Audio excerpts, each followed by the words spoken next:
کیا بھلا وہ جو مردہ تھا، پھر ہم نے اسے زندہ کیا اور ہم نے اس کے لیے ایک نور بنا دیا جس کے ساتھ وہ لوگوں کے درمیان چلتا ہے، کیا اس کی طرح ہو سکتا ہے جو اندھیروں میں ہے اور ان سے نکلنے والا نہیں ہے۔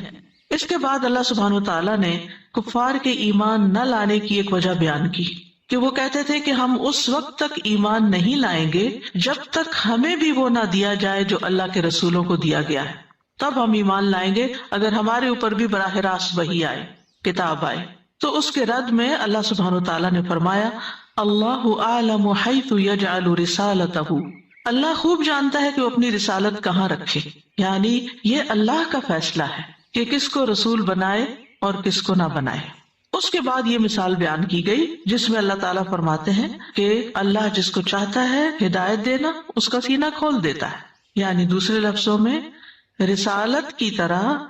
ہدایت دینے کا اختیار بھی اللہ ہی کے ہاتھ میں ہے۔ وہ اپنے عدل کے مطابق، اپنی حکمت کے مطابق جسے چاہتا ہے ہدایت دیتا ہے اور اس کے لیے ہدایت کے راستے آسان کر دیتا ہے، اور جسے چاہتا ہے اس کی سرکشی کی وجہ سے نہیں دیتا اور اس کا سینہ حق قبول کرنے کے لیے گڑ جاتا ہے، تنگ پڑ جاتا ہے۔ تو فرمایا فَمَن يُرِدِ اللَّهُ أَن يَهْدِيَهُ يَشْرَحْ صَدْرَهُ لِلْإِسْلَامِ، جس کے ساتھ اللہ ارادہ کرتا ہے کہ اسے ہدایت سے نوازے، اسے ہدایت عطا کرے۔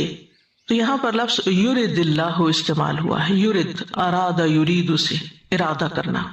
جیسا کہ ہم جانتے ہیں کہ اللہ تعالیٰ کے ارادے کی دو قسمیں ہیں، ارادہ کونیہ قدریہ اور ارادہ دینیہ شرعیہ۔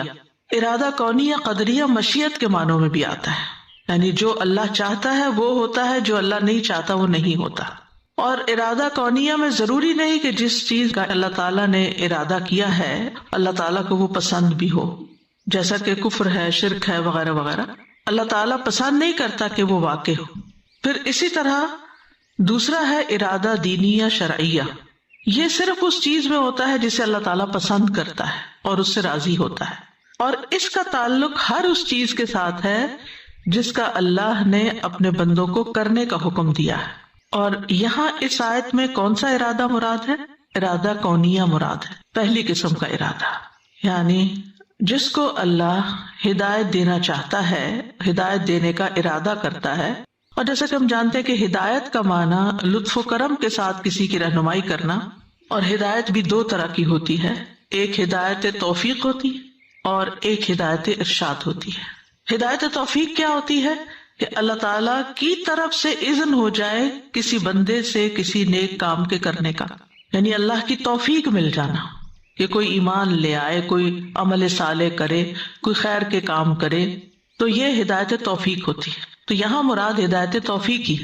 کیونکہ ہدایت ارشاد جو ہوتی ہے وہ اللہ کی طرف سے بھی ہوتی ہے، جیسے وحی کے ذریعے جو احکامات ہمیں بھیجے، اور پھر علماء اور انبیاء اور یہ سب بھی آگے اس کی وضاحت کرتے ہیں، لوگوں کے سامنے